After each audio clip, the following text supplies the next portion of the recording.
சீரரா செல்வம் போல் சேர்க்கவே என் ஆசான் வீரராகவருக்கு புகழ். அகலகிலேன் இறையும் என்றலர் மேல் மங்கை உரை மார்பா, நிகரில் புகழாய் உலகம் மூன்றுடையாய் என்னை ஆழ்வானே, நிகரில் அமரர் மணிக்கணங்கள் விரும்பும் திருவேங்கடத்தானே, புகழொன்றில்லா அடியேனும் நடிக்கீழ் அமர்ந்து புகுந்தேனே. ஒவ்வொரு மாத பௌர்ணமிக்கும் நிகழும் ஸ்ரீ சத்யநாராயண பூஜையை முன்னிட்டு இந்த தொடர் சொற்பொழிவை நமக்கு ஏற்பாடு செய்து வழங்கும் உபயதாரர்களான ரிட்டையர்ட் சிஇ திரு பி சுவாமிநாதன் அவர்களே, ரிட்டையர்ட் இஇ திரு பி தண்டபாணி அவர்களே, கோவில் நிர்வாகிகளே, கோவில் தொண்டர்களே, ஐயா துளசிராமன் அவர்களே, ஐயா கந்தசாமி அவர்களே, நண்பர் குப்புசாமி அவர்களே, இங்கு அமர்ந்துள்ள பக்தர்களே, உங்கள் அனைவருக்கும் என் பணிவான வணக்கம். சென்ற மாதம் அஷ்டலக்ஷ்மி ஸ்தோத்திரம் தொடங்கி முன்னுரை முடித்து முதலாவது லக்ஷ்மியாக ஆதிலக்ஷ்மி பற்றிய ஸ்லோகத்தின் விளக்கம் பார்த்தோம். இதை நீங்கள் நல்லா ஃபாலோ பண்ணணுங்கிறதுக்காக உபயதாரர்கள் உங்கள் எல்லாருக்கும் ஆளுக்கு ஒரு புஸ்தகம் அஷ்டலக்ஷ்மி ஸ்தோத்திரம் கொடுத்தார்கள். அதை நீங்கள் கையில் வச்சுக்கிட்டு பின்பற்றினால் நல்ல பொருள் விளங்கும். இது வடமொழி, தமிழ் எழுத்துக்கள் இருக்குது. அதனால் சொல்லுக்கு சொல் நான் பொருள் சொல்லும்போது நினைவாற்றலிலே நம்பிக்கை இல்லாதவர்கள் எழுதி கொள்ளலாம். இன்னைக்கு இரண்டாவது லக்ஷ்மியான தானிய லக்ஷ்மியை பார்க்கிறோம். பெயர்லேயே விளக்கம் அமைஞ்சிருக்கு. தானியம் என்றால் நெல், கோதுமை, வரகு, இந்த மாதிரி விதை உணவுகள். நெல் ஒரு விதை, கோதுமை ஒரு விதை, இதெல்லாம் விதை தானே. அதாவது உணவு லக்ஷ்மி, அன்னலக்ஷ்மி. இதை ஏன் அன்னலக்ஷ்மின்னு சொல்லாமல் தானியலக்ஷ்மின்னு சொல்கிறாங்க? கொஞ்சம் சிந்திக்க வேண்டிய விஷயம். அன்னம்னா உணவு. உணவு பல வகைப்படும். சைவ உணவு, அசைவ உணவு, முக்கியமாக 2 பிரிவு இருக்குது. அப்போ அன்னலக்ஷ்மின்னு போட்டால் அசைவ உணவுக்காரர்கள் மனசில் முக்கியமாக மிலிட்ரி ஹோட்டல் ஐட்டம் தான் நினச்சிக்குவாங்க.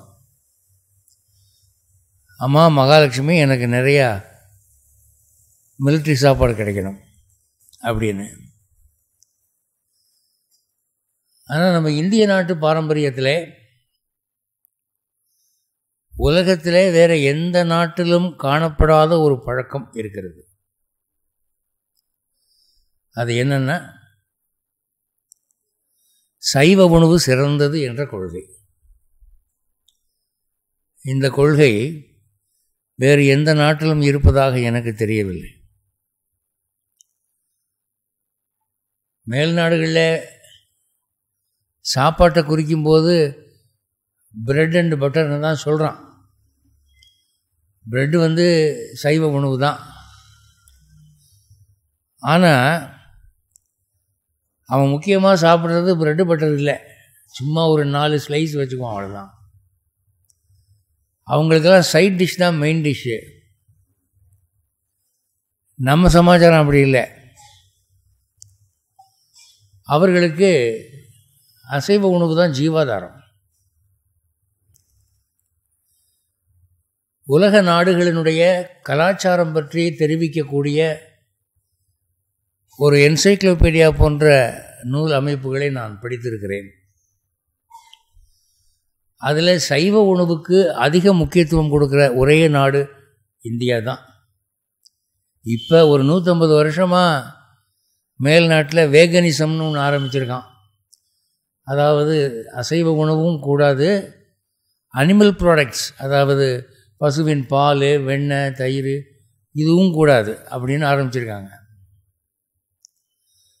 ஆனால் சைவ உணவையே சிறந்த உணவு என்று காலங்காலமாக மேற்கொண்டு தாங்கள் வழிபடும் தெய்வத்துக்கும் அதையே படைப்பது என்ற பண்பாடு பாரத தேசத்தில் மட்டுமே காணப்படும். மற்ற நாட்டு மத நூல்களை படித்தீங்கன்னா கடவுளை திருப்திப்படுத்துறதுக்கு அவங்க ஒரு கடா வெட்டினார்கள், ஆடு வெட்டினார்கள் அப்படின்னு பலி கொடுக்கறதுல தான் ஆரம்பம். காரணம் என்ன? மற்ற நாட்டில் இல்லாத ஒரு நம்பிக்கை இந்த நாட்டில் இருக்குது. அது என்னென்னா, சைவ உணவு நல்ல குணத்தை வளர்க்கும், மனித அறிவை, மனித தன்மையை வளர்க்கும், பக்தியை வளர்க்கும், தெய்வத்தை அருகாமைக்கு கொண்டு வரும் என்கிற நம்பிக்கைன்னு சொல்லக்கூடாது. அது நம்பிக்கை இல்லை, அது உண்மை. இந்த நாட்டு ரிஷிகள் கண்டறிந்த உண்மை. இன்ன சாப்பாடு சாப்பிட்டா கடவுள் அவனுக்கு சீக்கிரம் வந்து அருள் செய்கிறாரு, இன்ன சாப்பாடு சாப்பிட்டா கடவுள் விலகி போகிறாரு என்கிற ஒரு உண்மையை அவர்கள் கண்டுபிடித்தார்கள். ரஷ்யாவிலிருந்து ஒரு அன்பர் எனக்கு வாட்ஸ்அப்பில் கேள்வி கேட்குறார். என்ன கேள்வினா, ஆடு மாடு முதலியவற்றை சாப்பிடுவது உயிர்கொலை என்றால் கத்திரிக்காய் முருங்கைக்காய் சாப்பிட்றது மட்டும் உயிர்கொலை இல்லையா? எல்லா தாவரத்துக்கும் உயிர் இருக்குதானே? நம்ம நாட்டு ஜேசி போஸ் கண்டுபிடிச்சிருக்காரே, தாவரங்களுக்கு உயிர் மட்டும் இல்லை உணர்வும் இருக்குதுன்னு கண்டுபிடிச்சிருக்காரு. அப்போ அது மட்டும் கொலை இல்லையா அப்படின்னு. இப்போ இவருக்கு திருப்தியாக பதில் சொல்லணும்னா அது ஒரு பேரான அடிக்கணும். அவ்வளவுக்கு எனக்கு நேரமும் இல்லை, வாட்ஸ்அப்பில் நமக்கு அந்த வசதியும் இல்லை. அதனால் என்ன பண்ணினேன், ஒரு சூத்திரம் மாதிரி பதில் சொன்னேன். என்னன்னா, இந்த உலகத்திலே வாழக்கூடிய உயிர்களில் இன்னொரு உயிரை சாப்பிடாத உயிரே இல்லை. அது சைவமோ அசைவமோ, ஒரு உயிரை தின்றுதான் இன்னொரு உயிர் வாழும். நீங்கள் சுத்தமாக வெஜிடேரியனாக இருந்தாலும் அதுதான் உண்மை. அப்போ ஞானம்னு சொல்கிறீங்களே, அதுக்கு எங்கே இடம் அப்படின்னு கேட்டால், அதனால தான் முனிவர்கள் பட்டினி கிடக்கிறார்கள். நமக்கு எதுக்கு வம்பு, சாப்பாடே வேணும். அப்போ சாப்பிட்டா தானே உயிர் இருக்கா உயிர் இல்லையாங்கிற கேள்வி வருது.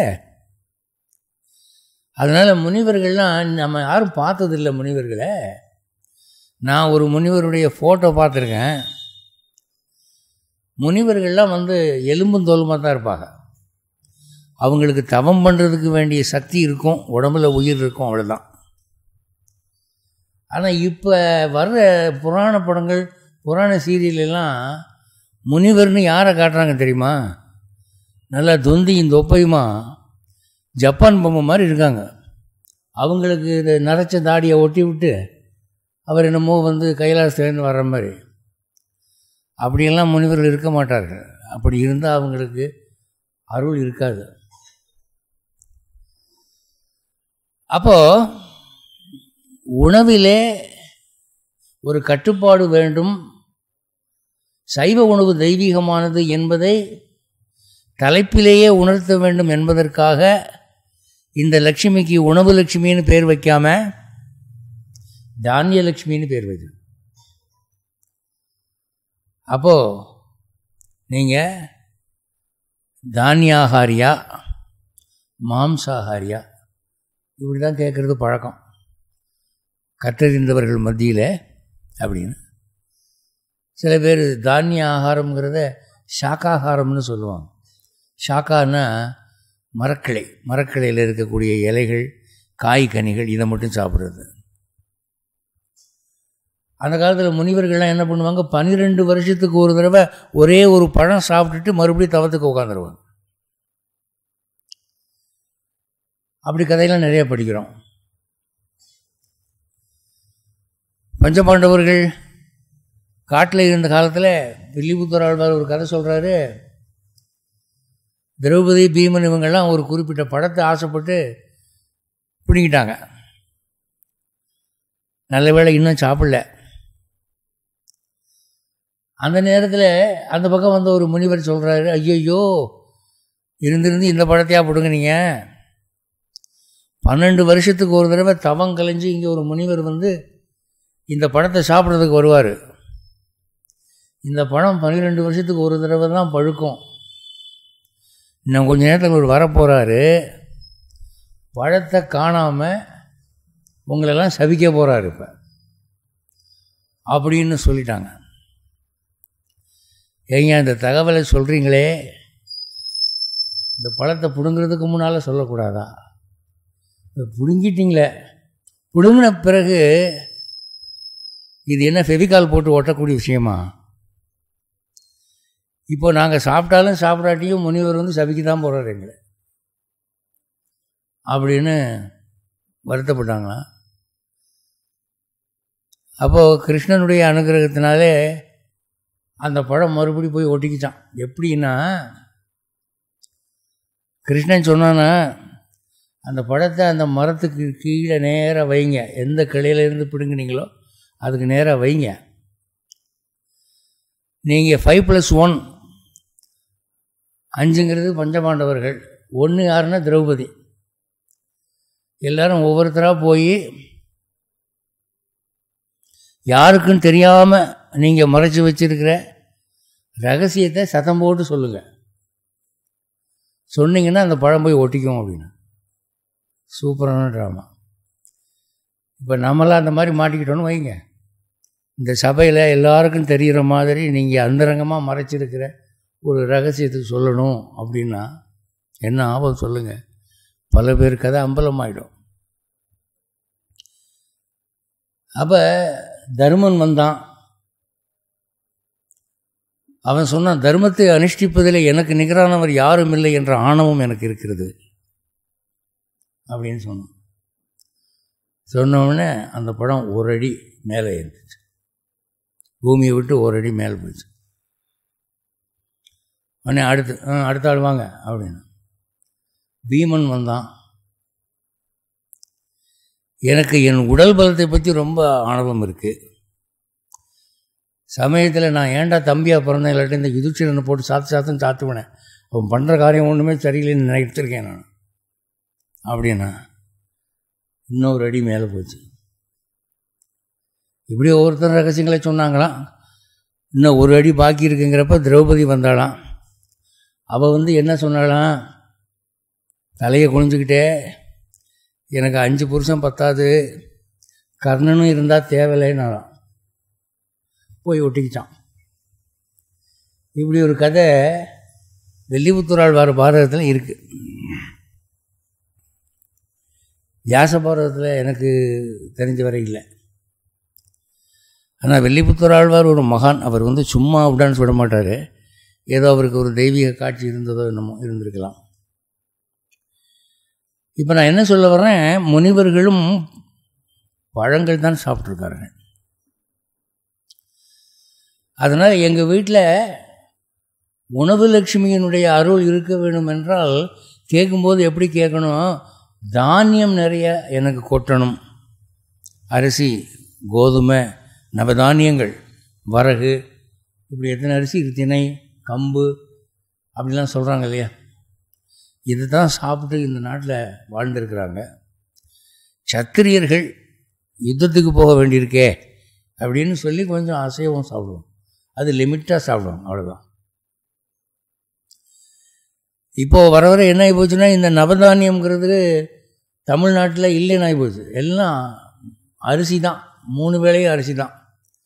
மத்தியானத்தில் சாதமாக சாப்பிட்றோம், காலையில் இட்லி ஆக்கி சாப்பிட்றோம், ராத்திரி தோசையாக்கி சாப்பிட்றோம், எல்லாம் அரிசி தான். ஆனால் அந்த காலத்தில் அப்படி இல்லைங்க. அந்த காலத்தில் திங்கக்கிழமை வரகு, செவ்வாய்க்கிழமை கம்பு, அப்புறம் புதன்கிழமை கோதுமை, இந்த மாதிரி வச்சு ஒரே ஒரு நாள் நெல்லரிசி சோறு இருக்கும். சொல்லும்போது சொல்லுவாங்க, நான் இன்றைக்கி எங்கள் வீட்டில் நெல்லரிசி சாப்பாடு வாங்க சாப்பிட்டு போங்க அப்படின்னு. அப்போ அவங்களுக்கு அரிசி உணவுன்னா அவ்வளவு தூரம் அரிதாக இருந்திருக்கு. நித்த நெல்லிச்சோறுன்னு ஒரு பாட்டு, அதை கேட்டுட்டு சில பேர் ஏன் எல்லா வீட்லேயும் நெல் தனியாக சோறாக்குவாங்க அப்படின்னு. நீ பழைய கதை தெரியாமல் பேசுகிற. அப்போது என்னுடைய வீட்டிலே தானிய கிடங்குகளிலே தானியம் நிரம்பி வழிய வேண்டுமானால் தானிய லட்சுமி எனக்கு அனுகிரகிக்கணும். அப்போ காசாக கொடுத்து அந்த காசுக்கு தானியம் வாங்கினாலும் சரி, இல்லை தானியமாகவே கொடுத்தாலும் சரி. அந்த காலத்திலெல்லாம் மன்னர்கள் புலவர்களை பாராட்டி தானியம் கொடுப்பார்கள். அறுவடை நாளிலே ஜமீன்தார்களுடைய நிலத்திலே அறுப்பு கழத்திலே புலவர்கள் போய் அவர்களை புகழ்ந்து பாடி ஒரு மூட்டை அரிசி தானமாக பெறுவார்கள். ஒரு தமாஷான கதை சொல்லுவாங்க, நீங்கள் கேள்விப்பட்டிருப்பீங்க. ஒரு ஜமீன்தார் அப்போ தான் அறுத்து நெல் அடித்து களத்தில் அடித்து மூட்டையில் கட்டிக்கிட்டு இருக்காராம். அந்த நேரம் பார்த்து இவர் போய் புகழ்ந்துருக்கார் புலவர். அவருக்கு இவர் புகழ்கிற புகழ்ச்சி அங்கே ஜமீன்தாருக்கு அவ்வளோ தூரம் திருப்தி கொடுக்குற மாதிரி தெரியலை. வந்துட்டாங்கய்யா ஐஸ் வைக்கிறதுக்கு, அரிசியா என்னென்ன பண்ணுறான் பாரு அப்படின்ற மாதிரி தான் ஒரு முகபாவனை இருந்தது. அப்போ அந்த புலவர் என்ன பண்ணாராம், கொஞ்சம் அந்த ஜமீன்தாரை மேலேருந்து கீழே வர ஒரு பார்வை பார்த்தாரா, அவனுக்கு கண்டுபிடிச்சார். என்னன்னா அவர் தலையில் முடியில்லை, பெரும்பாலும் வழுக்கை. உடனே ஒரு பாட்டு பாடினாராம், அந்த மாதிரி தலையில் முடி இல்லாத இடத்தை விட முடி இருக்கிற இடமே அதிகமாக தென்படுகிறது. உங்கள் பின்பக்கம் முடி அழகு, அது பின்னாலிருந்து பார்க்குற பெண்களுக்கும் ரொம்ப கவர்ச்சியாக இருக்கும் அப்படின்னு அவருடைய முடியை பற்றி புகழ்ந்து ஒரு பாட்டு பாடினோடனே ஜமீன்தார் பார்த்தார், நம்ம மர்மஸ்தானத்தில் கை வச்சுட்டான் அப்படின்னு சொல்லி ஒரு மூட்டை நெல்லை கொடுத்துருங்கப்பான்னு. உடனே அந்த புலவர் தலைமையில் அதை வச்சுக்கிட்டு சந்தோஷமாக போகிறான். அந்த காலத்தில் புலவர்கள்லாம் ஒரு மூட்டை நெல்லை தூக்கி தலையில் வைக்கிற அளவுக்கு ஸ்ட்ராங்காக இருந்திருக்காங்க. அதை வாங்கிக்கிட்டு போகிற போது எதிர ஒரு புலவர் வர்றாரு. அவர் இதே ஜமீன்தாரை தேடி வர்றாரு. வந்த உடனே இப்போ எங்கே இருந்தியா வர்றாரு, ஒரு மூட்டை நெல் கிடச்சிருக்கே, யார் கொடுத்தா அப்படின்னு. இந்த புலவர் சொன்னாரா, அந்த வழுக்கத்தலையன் தான் அப்படின்னாராம். உடனே என்ன சொன்னீர், உங்கள் நெல் கிடைச்சது அப்படின்னா, அவருடைய முடியழகை புகழ்ந்து பாடினேன் அப்படின்னு. அப்படியா, சரி போயிட்டு வா அப்படின்னு. இந்த புலவர் போய் அந்த ஜமீன்தார்கிட்ட இவர் புகழ ஆரம்பிச்சிருக்காரு. அவர் மசிகிற மாதிரி தெரியல. அவர் சொன்னாராம், ஐயா நான் உண்மையை சொல்லி புகழ்கிறேன், உங்களுக்கு பிடிக்க மாட்டேங்குது. கொஞ்ச நேரத்துக்கு முன்னால் ஒரு புலவர் உங்கள்கிட்ட ஒரு மூட்டை நெல் வாங்கிட்டு போனார்ல, அவர் என்னை பார்த்து நெருங்கி சொன்னார், இந்த வழுக்கு தலையன் கொடுத்தான்னு சொல்லிட்டு போகிறார். நீங்கள் அவனுக்கு தான் நெல் கொடுக்குறீங்க அப்படின்னு. அப்படியா சொன்னாமல், சரி அந்த நெல்லை பிடுங்கி உனக்கு கொடுக்குறேன் நான் அப்படின்னு வேகமாக விரட்டிட்டு வந்தாரான்.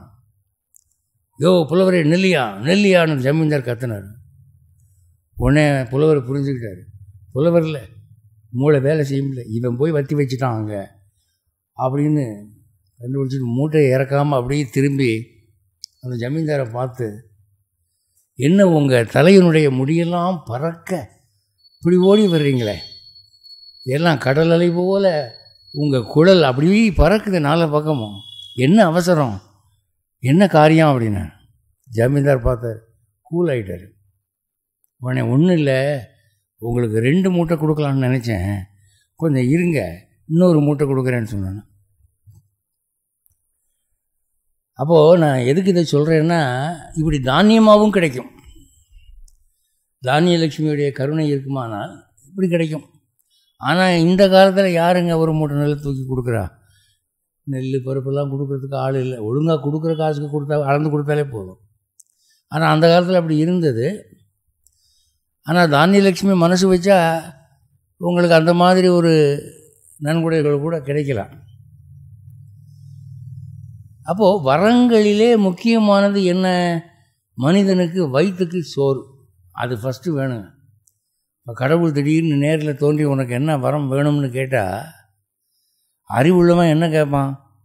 கடைசி வரைக்கும் பசி இல்லாமல் நான் சாப்பிட்றாப்பில் இருக்கணும், உடம்புக்கு நோய்க்கு வரக்கூடாது, அப்படி தானே கேட்கணும். ஆனால் நம்ம யாருமே அப்படி கேட்க மாட்டோமே. எப்படி கேட்போம் அப்படின்னா, ஒரு கூடை நிறைய தங்கம் கட்டி கட்டியாக வேணும் அப்படின்னு கேட்போம். ஏன்னா நம்ம என்ன நினைக்கிறோம், தங்கம் இருந்தால் போதும் பாக்கி எல்லாத்தையும் வாங்கிடலாம்னு நினைக்கிறோம்.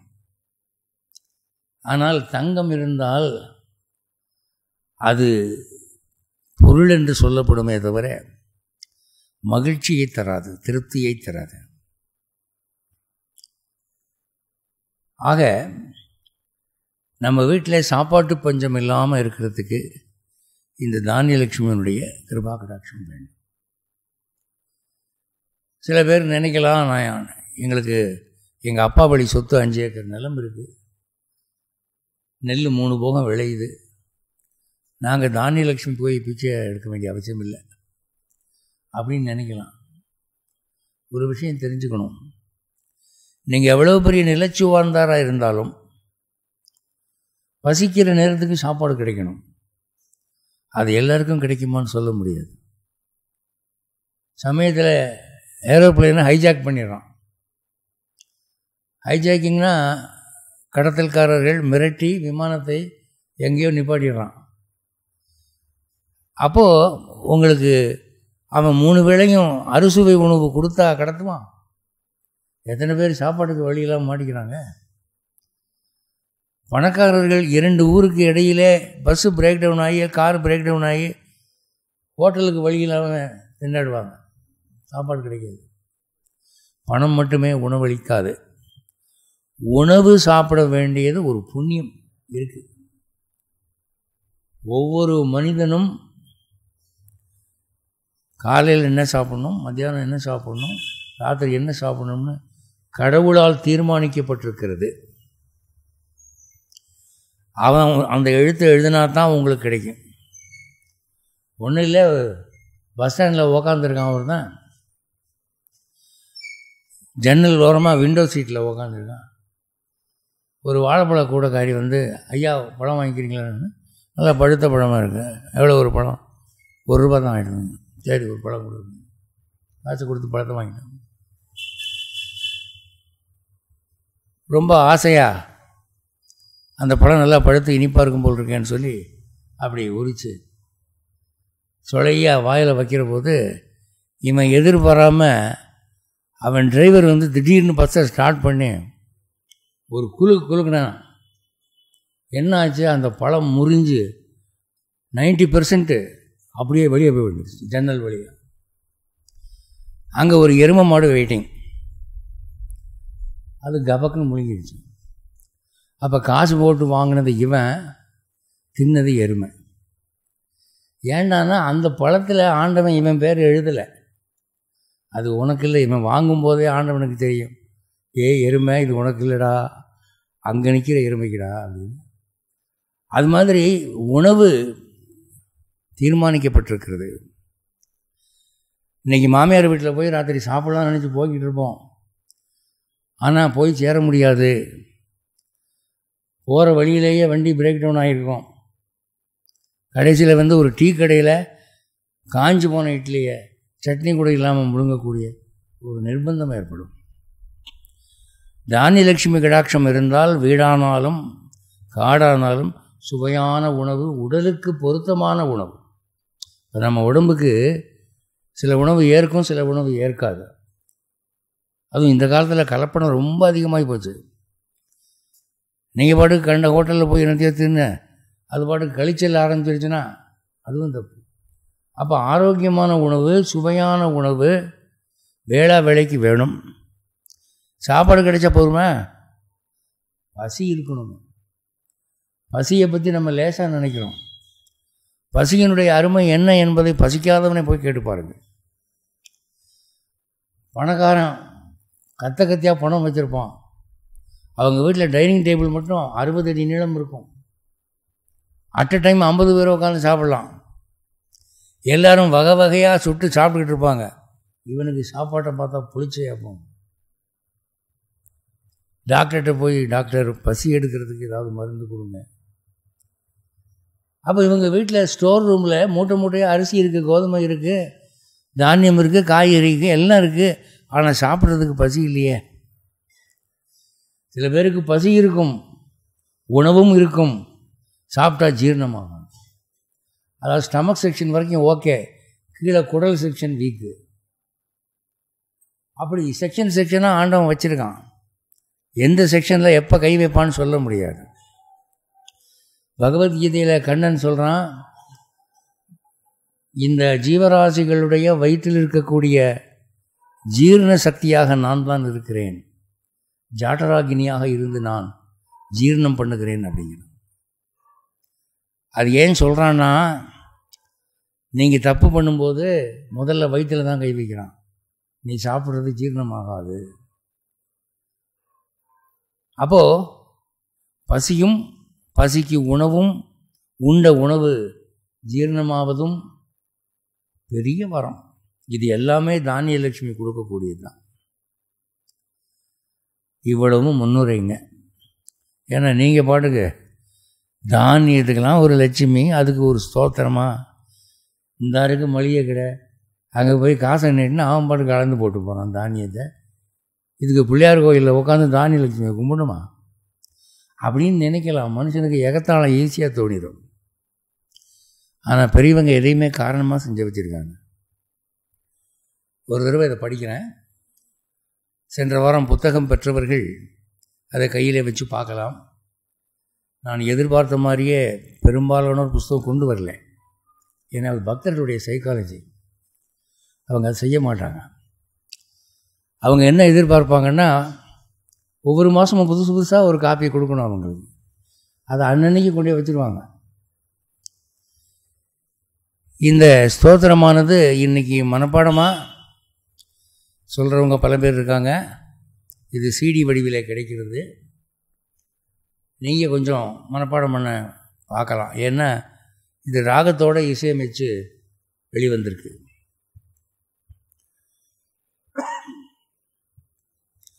ஐகலி கல்மஷநாசினி காமினி வைதிக ரூபிணி வேதமயே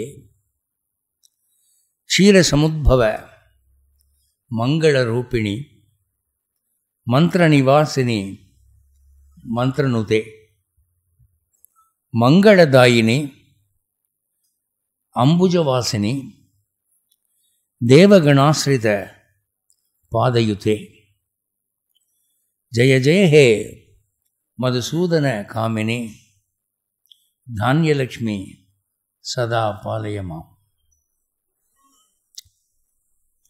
ஐ அப்படிங்கிற வார்த்தைக்கு அது விழி அழைத்தல். ஓ ஏ அப்படின்னு சொல்கிறோம்ல, ஒருத்தனை கூப்பிடும்போது டேய் கோபாலா அங்கே வா அப்படிங்கிறோம். அந்த டேங்கிறது என்ன? அது மாதிரி தெய்வத்தை ஐ ஓ என்று அழைக்கிறது. ஐ கலிகல்மஷ நாசினி. கலினா இப்போ நடக்கிற காலத்துக்கு பேர். காலத்தை 4 யுகங்களாக பிரித்தார்கள். கிருதயுகம், திரேதாயுகம், துவாபர யுகம், கலியுகம். கலியுகத்தில் அதர்மம் ரொம்ப நிலைக்கும், வளரும். அடிக்கடி ஏதாவது தப்பு நடந்துருச்சுன்னா கலிகாலம் அதான் நடக்குது அப்படின்னு சொல்லிக்குவாங்க. இந்த கலிகாலத்திலே கலி எங்கே இருக்கிறான்னா நம்முடைய மனசில் இருக்கிறான். மனசுலேருந்து தீய எண்ணங்களை கொடுக்குறான். காலையில் 5:30 மணிக்கு எழுந்திருக்கலான்னு தோன்ற போது ஏன் இன்னும் ஒரு 1 ஹவர் படுத்துருக்கலாமே, இப்போ என்ன 10 மணிக்கு தானே ஆஃபீஸு அப்படின்னு தோணும். இது கலியினுடைய வேலை. தீய எண்ணங்களை தருகிறவன் கலி. கல்மஷம் என்றால் அழுக்கு. கலியுகத்தினுடைய அழுக்கு, கலிமலம், கலியுகத்தினுடைய பாதிப்பு. அதை நாசம் செய்கிறவள் கல்மஷ நாசினி. கலியுகத்தில் என்னென்ன கெட்டது நடக்கணும்னு விதிக்கப்பட்டிருக்கோ அதை நாசம் செய்கிறவள். கலின்னு ஒரு தெய்வம். அந்த தெய்வம் என்ன பண்ணுது அப்படின்னா, தர்மம் ஒளிந்து போகும்படி பண்ணுது. ஏன் பண்ணுது என்றால், பகவான் அதுக்கு அப்படி உத்தரவு கொடுத்துருக்கான். எதுக்காக? தர்மம் உலைந்த நிலையிலே தர்மம் பண்ணுகிறவனுக்கு மற்ற யுகத்திலே கிடைப்பதை விட 4 மடங்கு 5 மடங்கு அதிகமான பலன் உண்டு. கலியுகத்தில் நீங்கள் ஒரு பிடி சாதம் தானம் கொடுத்தீங்கன்னா, கிருதயுகத்தில் ஒரு பெரிய விருந்து கொடுத்தா என்ன புண்ணியமோ அவ்வளோ புண்ணியம் கிடைக்கும். ஏன்னா கலியுகத்தில் சின்ன புண்ணியம் கூட பெரிய பலன் தரும். பகவானை சும்மா அவன் பேரை சொல்லி ராமா கிருஷ்ணா அப்படின்னு சொன்னாலே பெரிய புண்ணியம் கிடைக்கும். அதான் வியாசர்கிட்ட போய் நாரதர் கேட்டாராம், கலின்னு ஒரு யுகம் தேவைதானா? தர்மம் எல்லாம் உழைஞ்சு மனிதர்கள்லாம் பாழா போகிறாங்களே, இப்படி யுகம் எதுக்கு அப்படின்ன போது வியாசர் சொன்னாரா, கலியுகத்தில் பிறக்கிறவர்கள் பெரிய அதிர்ஷ்டசாலிகள். ஏண்டானா குறைந்த எஃபர்ட்ஸில் பெரிய பலனடைகிறவர்கள் அவர்கள் தான் அப்படின்னு. கலியுகத்தில் சும்மா ராமா கிருஷ்ணா அப்படின்னு சொன்னாலே போதும், ஒரு யாகம் பண்ண பலன் கிடைக்குமா?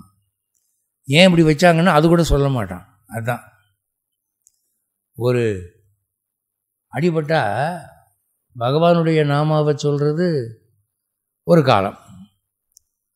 இப்போ அப்படியெல்லாம் சொல்கிறது இல்லை. ஒருத்தன் காலை மிதிச்சிட்டான்னு வச்சுக்கோங்க, பஸ்ஸில் மிதித்தவனே நாய் நாய் அப்படின்னு இப்படி புனிதமான வார்த்தை தான் அவன் வாயில் வருது. யாரும் பகவானை கூப்பிடுற மாதிரி தெரியல. அதான் ஒரு பரம பக்திமான் ஒரு மரத்தினுடைய கிளையை வெட்டிக்கிட்டு இருக்கான்.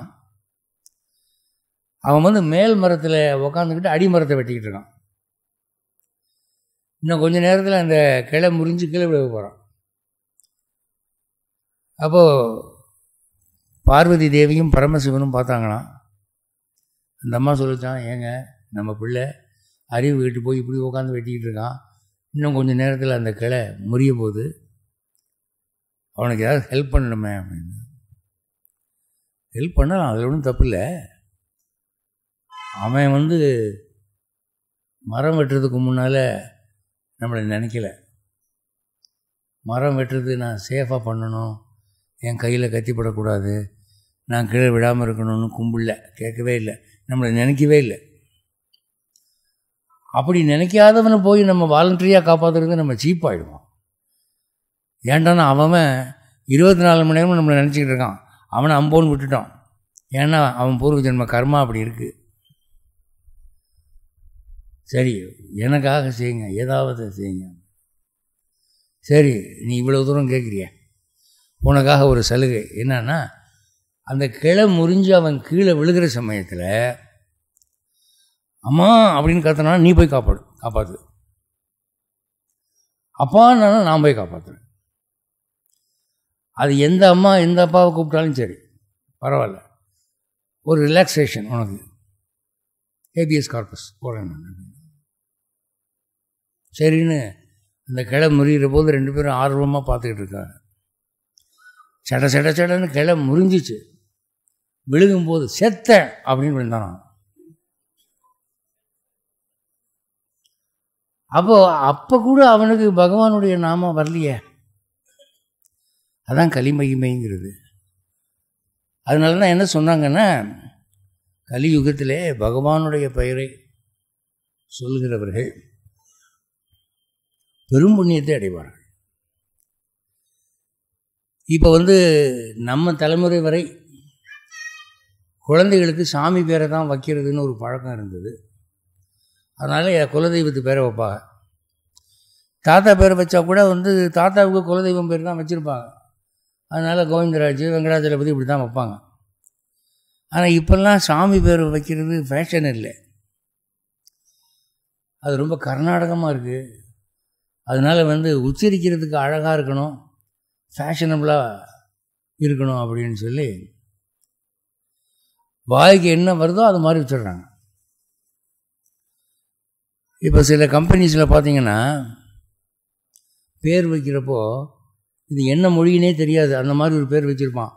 கேட்டால் நாங்கள் மொத்தம் 5 பார்ட்னர்ஸுங்க, 5 பார்ட்னருடைய பெயர்களின் முதல் எழுத்தின் தொகுதி தான் அது, அதான் அப்படி இருக்குது அப்படிம்பாங்க. சரி, அதுக்காவது ஏதோ ஒரு காரணம் இருக்குது. இப்போ சமீபத்தில் ஒரு பெண் குழந்தைக்கு யாரையும் கேட்காம தாயும் தகப்பனும் சேர்ந்து மகிஷான்னு பேர் வச்சுட்டாங்க. சொல்கிறதுக்கு நல்லா இருக்கான், மகிஷா அப்படின்னு வச்சுட்டாங்க. அப்போது அந்த குழந்தைய கோயிலுக்கு எடுத்துகிட்டு போய் அர்ச்சனை பண்ணணுன்னு அர்ச்சகர்கிட்ட குழந்தை நட்சத்திரம் இது பேர் மகிஷான்னு இருக்காங்க. இந்த பேர் யார் வச்சது உங்களுக்கு அப்படின்னாங்க. நாங்களே வச்சுக்கிட்டே தான். ஏன் இப்படி வச்சிங்க அப்படின்னா, சொல்கிறதுக்கு நல்லா ஸ்டைலாக இருக்குங்க மகிஷா அப்படின்னா, பார்த்தீங்களா ஃபேஷனபுளாக முடியுது அப்படின்னா. அப்போ அவர் சொன்னாராம், மகிஷானா எருமைன்னு அர்த்தங்க. இது பெண் குழந்தை, பெண் எருமையை மகிஷான்னு தான் சொல்லணும். மகிஷாசுரன்னு கேள்விப்பட்டிருக்கீங்களா? அப்படின்னோடனே ஐயோ சர்டிஃபிகேட்லாம் ஏற்றிட்டோமே அப்படின்னா மாற்றுங்க அப்படின்னு. மாற்றுங்கன்னு போய் ஆஃபீஸில் கேட்டால் நேம் சேஞ்சிங்க்குன்னு அவன் பெரிய இது வச்சுருக்கான், ஃபார்மாலிட்டி. இந்த ஃபார்மை ஃபில்லப் பண்ணு, அந்த ஃபார்மை ஃபில்லப் பண்ணு, ஏன் மாத்திர, என்ன செய்தி, இவங்க லோல் போட்டுக்கிட்டு இருக்கிறா. இந்த செய்தி என் காதுக்கு வந்தது. அப்போ ஒரு பெயர் வைக்கும்போது இறைவனுடைய பெயரை ஆண்களுக்கும் பிராட்டியுடைய பெயரை பெண்களுக்கும் வைக்கிறதுனால அந்த குழந்தையை கூப்பிடுற சாக்கில் தெய்வத்தை உச்சரிக்கக்கூடிய ஒரு வாய்ப்பு வருது. பெரும் புண்ணியம். ஏன்னா கலியுகம் அப்படி இருக்குது. அதுதான் கலி கல்மஷ நாசினி, கலியினுடைய தீய விளைவுகளை போக்குகிறவளே. இந்த கல்மஷங்கிற வார்த்தை தான் திரிந்து கஸ்மாலம்னு மாறி இருக்கு. நீங்கள் மெட்ராஸ் போய் கொத்தவால் சாவடியில் நீங்கள் யாருடைய சண்டை போட்டு பாருங்கள், அவன் எடுத்துகிட்டு போய் கஸ்மாலம் அப்படிமா. அருணகிரிநாதரே இதை யூஸ் பண்ணியிருக்காரு, கஸ்மாலம் அப்படின்னு. அப்போ அவர் காலத்திலே இந்த கஸ்மாலம்லாம் வந்துருச்சு. அது என்னென்ன கல்மஷம், அழுக்கானவன், டர்ட்டி ஃபெலோன்னு அர்த்தம். டர்ட்டி ஹேரின்றாங்க, அது மாதிரி டர்ட்டி ஃபெலோ. அந்த கல்மஷம் நீங்குவதற்கு இவள் அருள் செய்கிறாள். காமினி விரும்பப்படுகிறவள், பக்தர்களால் விரும்பப்படுகிறவள். வைதிக ரூபிணி, அதாவது தெய்வங்கள் ஒரு ஒரு மதத்தினுடைய தலைப்பின் கீழ் ஒவ்வொரு வடிவெடுத்திருக்கின்றன. கல்விக்கு நாம் சரஸ்வதி தெய்வம்னு வச்சுருக்கோம். மற்ற நாடுகளில் இதே சரஸ்வதியை கும்பிட்றாங்கன்னு சொல்ல முடியாது. பல நாடுகளில் கல்விக்கு ஒரு ஆம்பளைய தெய்வமாக வச்சுருக்கான். அது அந்த மதம், அது அவங்க ட்ரெடிஷன். நம்ம ட்ரெடிஷன் என்னென்னா வைதிக ட்ரெடிஷன், வேதங்களுடைய பாரம்பரியம் வைதிகம். வைதிக ரூபிணி, இந்த 4 வேதங்கள், ரிக்யஜு சாமம் அதர்வணம் என்ற 4 வேதங்களுடைய வடிவாய் இருக்கிறவள். அந்த வேத மந்திரங்கள் எல்லாம் இவளுடைய திருமேனி தான். இவள் வேதமயமானவள். வேதமயே, அதாவது வேதத்தை நம்ம இந்திய பாரம்பரியத்தில் எழுதக்கூடாதுன்னு சொல்லுவோம். எழுதக்கூடாது, அச்சு போடக்கூடாது. அதை ஒருத்தர் சொல்லி இன்னொருவர் வாய் மூலமாக மனப்பாடம் பண்ணிக்கலாம், அவ்வளோதான். அதனால் தமிழில் எழுதா கிழவின்னு பேர் இருக்குது. வாய்மொழி, திருவாய்மொழி அப்படின்னு வேதத்துக்கு பேர். அந்த வேதத்தினுடைய ஒலி, ஒரு ஒலிக்கே ஒரு மகிமை உண்டு. ஒரு வயிற்றிலே, பெண்ணின் வயிற்றிலே, கர்ப்பிணி வயிற்றிலே குழந்தை வந்து ரொம்பவும் ஏறுமாறாக உருவாகி சிதைந்து கொண்டிருக்கிறது. அப்போ அதை உருப்படியாக சாகடிச்சிட்டோம்னா தாய் பிழைச்சிக்குவாங்கிற நிலைமை. அப்போ வயிற்றில் இருக்கும் குழந்தையை அபார்ஷன் பண்ணணும். அதுக்கு ஒரு மந்திரம் வேத பிராமணர்கள்லாம் சொல்கிறாங்க. திண்ணையில் உட்காந்து அந்த மந்திரம் சொன்னால் வயிற்றில் இருக்கிற கரு கலைஞ்சிரும். அப்படி சொல்லும்போது சத்தமில்லாமல் மெல்ல சொல்கிறாங்களாம். ஏண்டான்னா சத்தமாக சொன்னால் பல்லி முட்டையெல்லாம் இருக்கும், அது உடஞ்சிரும். காக்கா முட்டை, குருவி முட்டையெல்லாம் உடஞ்சிரும். அந்த சவுண்டுக்கே அந்த எஃபெக்ட் உண்டு. அதனால் சில சொற்கள் நச்செழுத்துங்கிறது, சில சொற்கள் கொல்லும், சில சொற்கள் மெல்லும். அதனால் பேசும்போது கொஞ்சம் மங்களமாக பேசப்படாதுங்க. ஒருத்தர் வந்து ரொம்ப உங்களுக்கு கோபத்தை தூண்டிட்டாருன்னா நீங்கள் மிஞ்சி போன என்ன பண்ணலாம், இதெல்லாம் உனக்கு நல்லதில்லை, அவ்வளோதான் நான் சொல்கிறேன் அப்படிங்கிறதோடு நிறுத்திக்கணும். ஆனால் நம்ம அப்படி நிறுத்துறதில்லை. அப்போ தான் நமக்கு ஒரு சொற்பிரவாகமெல்லாம் பெருக்கெடுக்கும். நீ நாசமாக போவடா, அடியோடு போவ, தூரோடு போவ, உன் குடும்பமே விளங்காது, இப்படிலாம் சொல்லுவோம். இதெல்லாம் வந்து நச்செழுத்துக்கள். ஆகவே இந்த வேதம், மொழி, சொல் என்பதற்கு உயிர் உண்டு. அதுக்கு காரணம் அங்கே திருமகளுடைய சாநித்தியம் இருக்கிறது. வேதமையே க்ஷீர சமுத்பவ. க்ஷீரம்னா பால், பார்க்கடல். பார்க்கடலை கடைந்த போது இவள் உருவானாள். அப்படின்னா பார்க்கடலை கடையிறதுக்கு முன்னால் இவள் இல்லையா? அப்போ தான் படைக்கப்பட்டாளான்னா அப்படி இல்லை அர்த்தம். துர்வாச முனிவருடைய சாபத்தினாலே இந்திரலோகத்தை விட்டு திருமகள் மறைந்து போனாள். அவள் அருள் மீண்டும் வேண்டும் என்று கேட்டபோது பார்க்கடலை கடைந்தால் அவள் தோன்றுவாள் என்று சொல்லப்பட்டது. அப்போ பார்க்கடலை கடைந்தார்கள், அவள் தோன்றினாள். அதனால் வந்து அவளுக்கு க்ஷீர சமுத்பவான்னு பேர். பார்க்கடலிலே தோன்றியவள். மங்கள ரூபிணி. வடிவமானது மிக மங்களமானது. அவள் திருவுருவத்தை ஒரு தடவை கண்ணால் பார்த்தாலே பாவங்கள் நீங்குகின்றன, தோஷங்கள் நீங்குகின்றன, நல்ல அருள் கை கூடுகிறது அப்படின்னு ஒரு நம்பிக்கை. இப்போது வீட்டை விட்டு புறப்படையில் சிலர் முகத்தில் முழிச்சிட்டு போனால் நல்லது நடக்குது, சிலர் முகத்தில் முழிச்சிட்டு போனால் ஒன்றுமே உருப்பட மாட்டேங்குது அப்படின்னு ஒரு நம்பிக்கை இந்த நாட்டில் இருக்குது. அது என்னென்னா சகுனம். ஆனால் திருமகளுடைய திருமுகமும் உருவமும் எப்படிப்பட்டதுன்னா, ஒரு தடவை கண்ணால் பார்த்தா மங்களங்கள் நேரும். காலையில் வந்து எழுந்த உடனே நம்ம கண்ணில் தெரிகிற மாதிரி மகாலட்சுமியுடைய படம் அல்லது கஜேந்திர மோட்சத்தினுடைய படம் அதை மாட்டினா முந்தின நாள் கனவில் வந்த கெட்ட கனவனுடைய பலன்கள்லாம் சரியாக போயிடும். அதாவது பகவான் வந்து யாரையும் வார்னிங் இல்லாமல் தண்டிக்கிறது இல்லைங்க. இன்றைக்கி என்னை அடிக்க போகிறான்னா நேற்று ராத்திரியே அதுக்கு வார்னிங் நோட்டீஸ் கொடுத்துருவான்.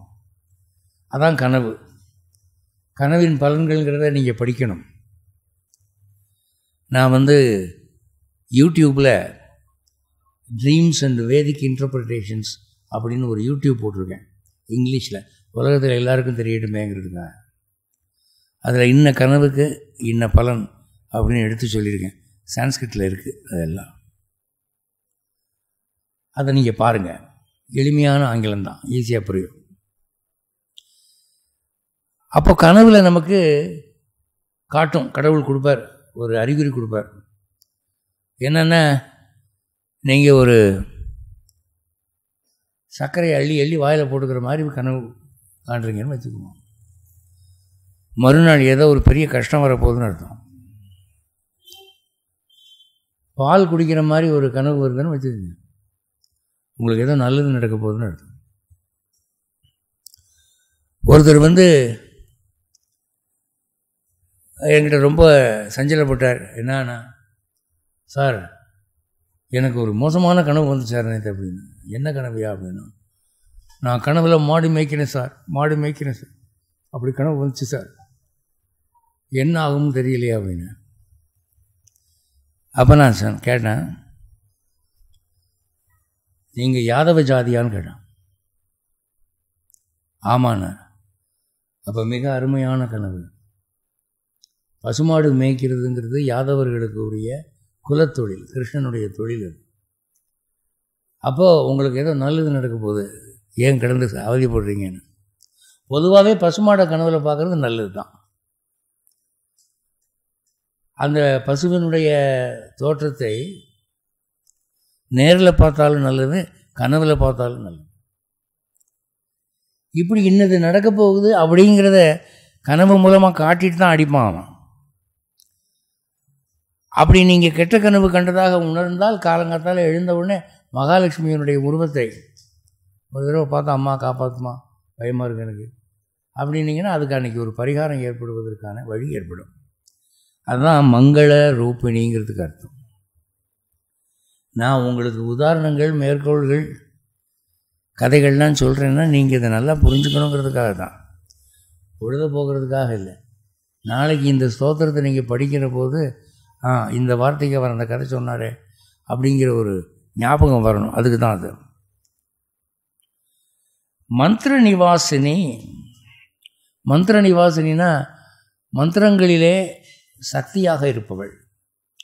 ஒவ்வொரு மந்திரத்துக்கும் ஒரு பவர் உண்டுங்க. அந்த ந சி அப்படின்னா அது ஒரு மந்திரம் தான். நசி நசி சுவாகானா நீ அழிஞ்சு போன்னு இருக்கும். அப்போது ஒவ்வொரு மந்திரத்துக்கும் அந்த சக்தி எங்கேருந்து வருதுன்னா, திருமகள் தன் மகிமையினாலே அந்த மந்திரங்களுக்கு உயிர் விட்டுக்கிறாள்.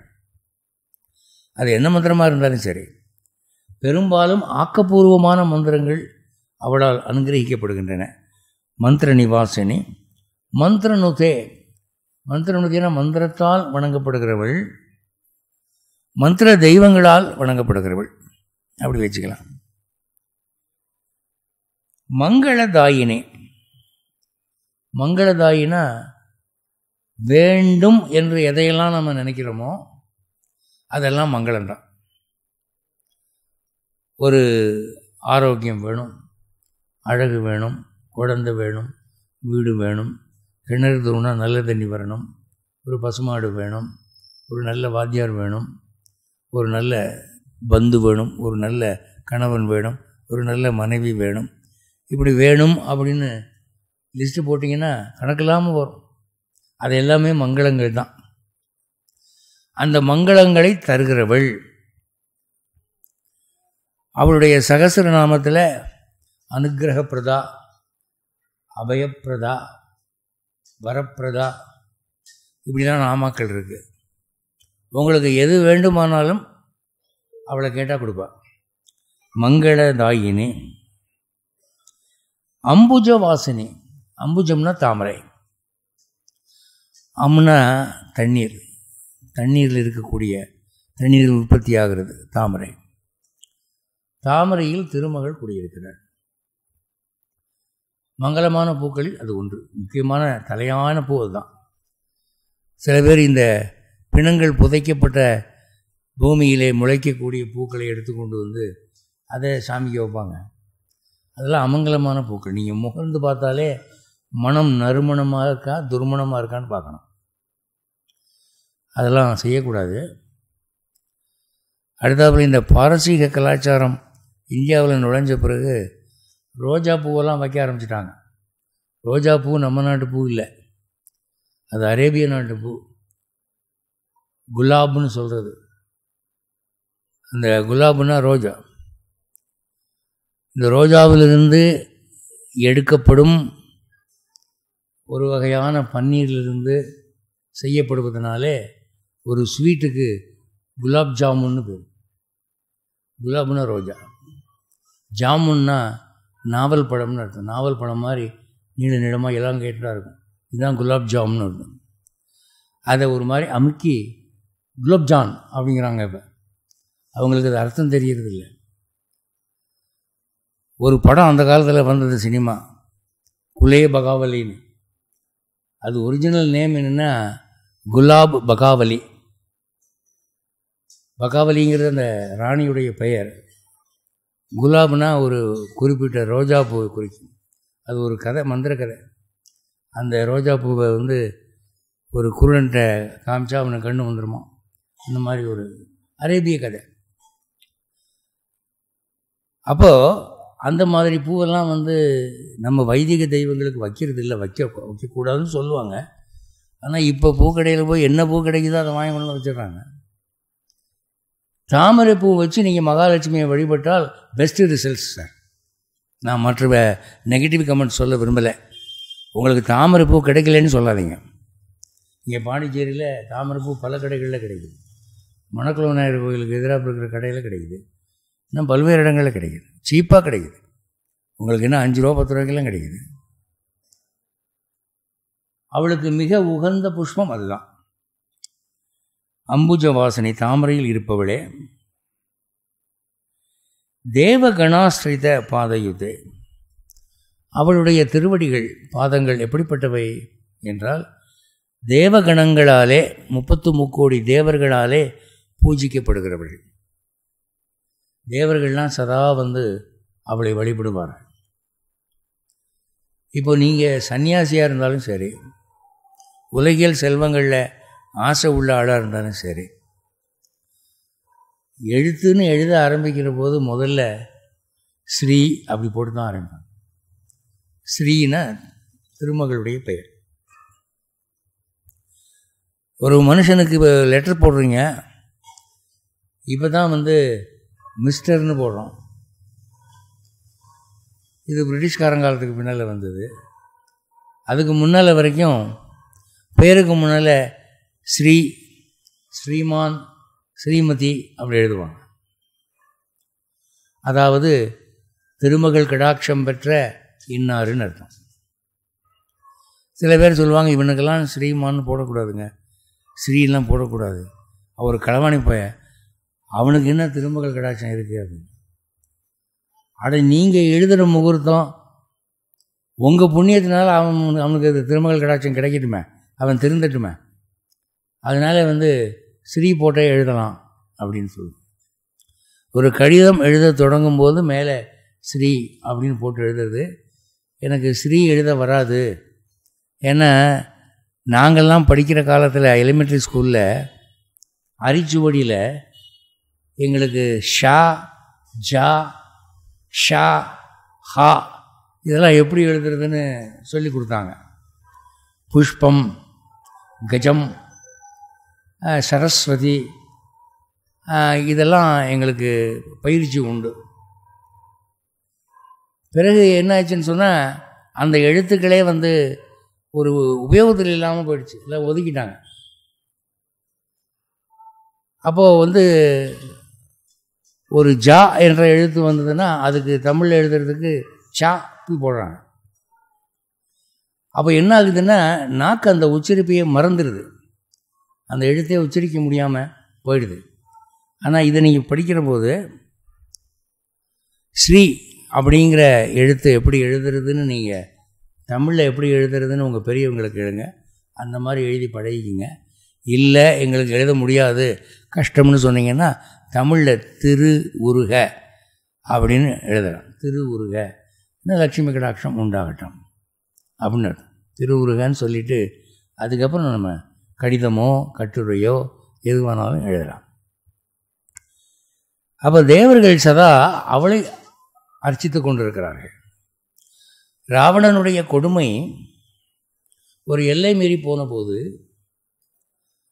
அந்த தேவ ஸ்திரீகள் எல்லாரும் மகாலட்சுமியினுடைய காலில் போய் விழுந்து அழுதாங்க. அம்மா, ராவணனுடைய கொடுமை தாங்க முடியலேன்னு. அப்போ அவள் என்ன பண்ணினா, உங்கள் கால்களில் இருக்கும் விலங்கை என் கால்களில் பூட்டிக் கொள்கிறேன்,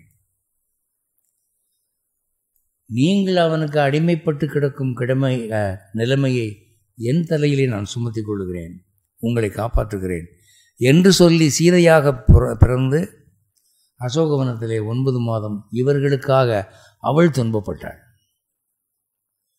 ஏன்னா ராவணன் வாங்கி இருக்கிற வரம் எப்படிப்பட்டதுன்னா, அவனுக்கு அழிவு காலம் இப்போதைக்கு இல்லை. அந்த மாதிரி பிரம்மா பெருசாக எழுதிட்டார். 3 கோடி வருஷம் ஆயுசு, மாறாத இளமை, நோய் இல்லாத சரீரம், மன்மதன் போன்ற தோற்றம், எந்த தேவனாலும் அவனை தோக்கடிக்க முடியாது, இப்படி வரங்கள் கொடுத்துட்டார். அப்போது முனிவர்கள் சபிச்சா கூட பலிக்க மாட்டேங்குது. என்ன செய்யறதுன்னா, அப்போ இவ்வளவுக்கும் கேன்சல் ஆகணும்னா அவனை ஒரு பெரிய பாவம் செய்ய வைக்கணும். அந்த பாவம் செஞ்சானா இதெல்லாம் கேன்சல் ஆகிடும். என்னடா பாவத்துக்கு எங்கே போகிறது அப்படின்னா, மகாலட்சுமியே சீதையாக தோன்றி அவள் அழகிலே அவன் மயங்கி அவளை தூக்கிட்டு போயிட்டான்.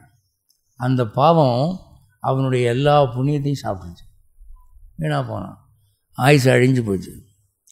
அதனால் தேவர்களுக்கு அவள் மேலே ஒரு நன்றி உணர்வு. ராமாயணத்தில், வால்மீகி ராமாயணத்தில் ஒரு முக்கியமான இடம் பாருங்கள். ராவணன் சீதையை தூக்கி கொண்டு வந்து அசோகவனத்தில் வைத்தான். வைத்து, நீ ராமா ராமான்னு கத்தி பிரயோஜனம் இல்லாமா, நீ என்ன கல்யாணம் பண்ணிக்கிறதோட வேறு வழி இல்லை அப்படின்னு மிரட்டிட்டு போயிட்டான். போன பிறகு தேவேந்திரன் வருகிறான். அந்த அசோகவனத்துக்கு தேவேந்திரன் வருகிறான். யாரும் இல்லாத சமயமாக பார்த்து வரான். அம்மா மகாலட்சுமி, நாங்கள் அழுதோங்கிறதுக்காக எங்களுக்காக நீங்கள் ஒரு மனுஷ பொண்ணாக பிறந்து இப்படி அசோகவனத்தில் மாட்டிக்கிட்டீங்க. அவன் அழிய போகிறான் தெரியும். இப்போது இங்கே ஒரு 9 மாதம் 10 மாதம் நீங்கள் கஷ்டப்பட போகிறீங்களே, அந்த நேரத்தில் சாப்பாட்டுக்கு நீங்கள் என்ன பண்ணுவீங்க? அவன் போடுற சாப்பாட்டை சாப்பிட முடியுமா? எவனை நாம் எதிரின்னு நினைக்கிறோமோ அவன் போடுற சாப்பாட்டை நம்பி எப்படி சாப்பிட்றது? அது அமுதம்னே வச்சுக்குவோம், அது நல்லா இருக்கா? நம்ம எதிரி வீட்டில் போய் சாப்பிட்லாமா? அதனால் நான் என்ன பண்ணுறேன், இந்த 10 மாதமும் உங்களுக்கு பசி தாங்கக்கூடிய ஒரு ஏற்பாடு ஒன்று பண்ணுறேன் என்று ஒரு கவளம் அன்னம் தேவலோகத்திலிருந்து கொண்டு வந்து, அம்மா இதை நீங்கள் சாப்பிட்டீங்கன்னா ராவணன் அழிகிற வரைக்கும் உங்களுக்கு பசிக்காது, உங்களுக்கு சாப்பாடு தேவைப்படாது, இந்த ஒரு உதவி நான் செய்ய முடியும் என்று ஒரு கவளம் அவளுக்கு கொடுக்குறான். அப்போ அவள் என்ன பண்ணுறா, அதில் கொஞ்சத்தை பிச்சு பூமாதேவிக்கு கொடுக்குறான். ஏன்னா பூமாதேவி தான் அவளுக்கு அம்மா, பூமியிலேருந்து தானே வந்தா. அம்மா உனக்கு காணிக்கை அப்படின்னு கொடுத்துட்டு மீதியை சாப்பிட்டேன். இது எதுக்காக உங்களுக்கு நான் சொல்கிறேன்னா, பல பேர் இன்றைக்கி மேடைகளில் கொக்கரிக்கிறாங்க. 10 மாதம் அசோகவனத்தில் இருந்தாலே சீதை என்னத்தை சாப்பிட்டா, என்னத்தை குடித்தா? ராவணன் தானே சோறு போட்டிருக்கணும். அப்போ உண்டை வீட்டுக்கு ரெண்டகரை நினைக்கலாமா? அவன் சோத்தையே தின்னுவிட்டு அவன் அழிகிறதுக்கு வேலை பண்ணியிருக்காளே, இது நியாயமா அப்படின்னு கேட்குறாங்க. அவன் சோத்தை அவள் சாப்பிடல, தேவேந்திரன் கொடுத்த அந்த அன்னத்தை தான் அவள் உண்டாள். அப்போ தேவர்களால் சதா நினைக்கப்பட்டவள். இந்த ராம ராவண யுத்தம் நடக்கிற போது தேவர்கள் எல்லாம் அங்கே வானத்திலிருந்து பார்க்கிறார்கள். ராவணன் அழிய வேண்டும், ராமன் ஜெயிக்க வேண்டும் என்று பார்க்கிறார்கள். அப்போ ராவணன் அழிந்த உடனே எல்லாரும் ஸ்ரீராம ஜெயம் ஸ்ரீராம ஜெயம் என்று ஜெயகோஷம் விடுகிறார்கள். ஆஞ்சநேயர் அதை சொல்லிக்கொண்டே சீதையை போய் பார்க்கிறார். அதனால தான் அனுமாருடைய அருள் வேணுங்கிறவங்க ஸ்ரீராம ஜெயம்னு எழுதி 108 தடவையோ 1008 தடவையோ அதை பேப்பரில் கத்திரிச்சு மாலையாக கட்டி போடுவோம். இப்படி தேவ கணாசிரித பாதயுத்தே, தேவர்களால் ஆசிரியக்கப்பட்ட பாதங்களை உடையவளே, ஜெய ஜெய ஹே மதுசூதன காமினி, மதுசூதனன் என்ற எம்பெருமான் ஸ்ரீமன் நாராயணனால் விரும்பப்படுகிற மனைவியே, தானியலக்ஷ்மி, தானியங்களை வழங்கும் திருமகளே, சதா பாளையமா, 1 மாதம் காப்பாற்றிட்டு அப்புறம் என்னை விட்டுறாத, என் ஆயுஷ் பரியந்தம் உன்னுடைய அனுகிரகம் எனக்கு வேணும், உணவு பஞ்சம் மட்டும் எனக்கு இருக்கக்கூடாது. இந்த 4ஆம் இடத்துல யாருக்கு வியாழன் இருக்கோ அவங்களுக்கு சாப்பாட்டு கஷ்டம் வந்தால் இவனுடைய நண்பர்கள் யாராவது போய் பிச்சை எடுத்தாவது கொண்டு வந்து போட்டுருவாங்க. ஏன்னா அது போஜனஸ்தானம். அதில் வியாழனுடைய அனுகிரகம் இருந்தால் கஞ்சியாவது கிடைச்சிடும், சாப்பாட்டுக்கு வழியெல்லாம் போகாது. ஆனால் எத்தனையோ பேர் வந்து நான் 3 நாள் பட்டினி கிடந்திருக்கேன், 5 நாள் பட்டினி கிடந்திருக்கேன்லாம் சொல்கிறாங்க. அது எல்லாருக்கும் நடக்கிறது இல்லை, அந்த விதி உள்ளவங்களுக்கு தான் நடக்குது. அதனால் இந்த தானியலட்சுமியை அன்றாடம் வேண்டிக் கொள்கிறவர்களுக்கு சாப்பாட்டு பிரச்சனை வராது. அதனால் நீங்களும் சொல்லுங்க, உங்கள் பிள்ளைகளுக்கும் சொல்லிக் கொடுங்க. உங்கள் குடும்பத்தாருக்காக நீங்கள் சொன்னாலும் பலிக்கும், உங்களுக்காக நீங்கள் சொன்னாலும் பலிக்கும். இதெல்லாம் மனப்பாடம் பண்ண வேண்டியது. உங்களுக்கு 1 மந்த் டைம் இருக்குது. அடுத்த மாதம் பௌர்ணமி வரைக்கும் உங்களுக்கு டைம் இருக்குது. அதுக்குள்ளே இந்த ஒரு ஸ்லோகத்தை மனப்பாடம் பண்ணிக்கிங்க. அதனால் ஒவ்வொரு ஸ்லோகத்தையும் மனசால் பாடம் பண்ணி மனப்பாடமாக சொன்னால் அதுக்கு ஒரு வீரியம் உண்டு. இதை வந்து ஒரு தடவை படிக்கிறேன், நான் சொன்னதெல்லாம் பொருந்துதான்னு பாருங்கள். ஐ கலி கல்மஷநாசினி காமினி வைதிக ரூபிணி வேதமயே க்ஷீரசமுத்பவ மங்கள ரூபிணி மந்திர நிவாசினி மந்திரனுதே மங்களதாயினி அம்புஜவாசினி தேவகணாசிரித பாதயுதே ஜெய ஜெய ஹே மதுசூதன காமினி தானியலக்ஷ்மி சதா பாலயமாம். இதனுடைய தொடர்ச்சியை அடுத்த மாதம் பௌர்ணமி சத்யநாராயண பூஜை என்று பார்க்கலாம். இன்றைய உபயதாரர்களுக்கும் கோவில் நிர்வாகிகளுக்கும் உங்கள் அனைவருக்கும் நன்றி கூறி விடைபெறுகிறேன். ஜெய் ஸ்ரீமன் நாராயண்.